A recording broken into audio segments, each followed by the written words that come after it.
Hello and welcome to the third in our series on professions of faith.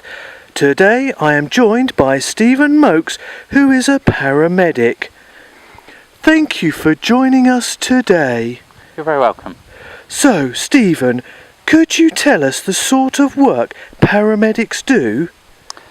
Yes, paramedics respond to a range of emergency calls when people dial 999. And we treat sick and injured people in their own homes or at the roadside, and obviously convey them to hospital for ongoing treatment if required. Okay, thank you, Steve. So, what is the best part of the job? I think the best part really is the privilege of actually doing the job. It's one of the few jobs where people who are strangers, or I'm strangers to them, will willingly invite me or allow me into their home or their personal situation to help them in their time of need. You think that might be in the middle of the night, and it may be that I'm treating their sick child, and for a parent to hand that child over into my care for treatment really is a privilege to do that. Okay, thank you. Sounds rewarding. So, what's the most difficult part?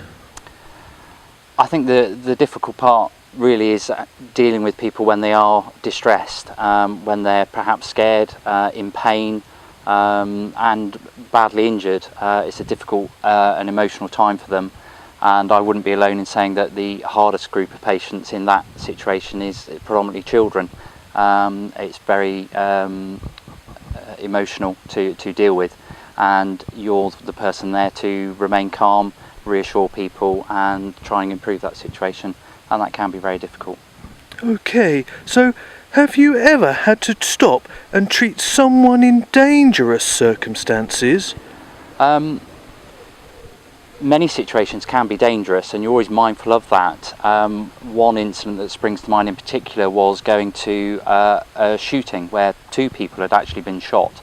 And when we arrived, we were met by the police, and there was an urgent need for us to tend to these injured people, but the police didn't know where the gunman was at that time, and the decision was actually taken to go in under police armed guard to this scenario to try and render life-saving care to these patients. So that's one particular incident where that was potentially very dangerous to deal with. Yes, sounds very dangerous. So, how would you feel about stopping on a remote road miles from anywhere at risk of robbers and finding the injured person was someone who hated you? I think we always approach our work with compassion, regardless of who it is we're treating or the circumstances that we're treating them in. You're always mindful of your own safety and the safety of those around you. But at the end of the day, if someone's in need and they need your help and they've called you, then we have a duty to do that. And I think as a human being and as a Christian, then it's important that I extend that compassion in every aspect of my job and my life.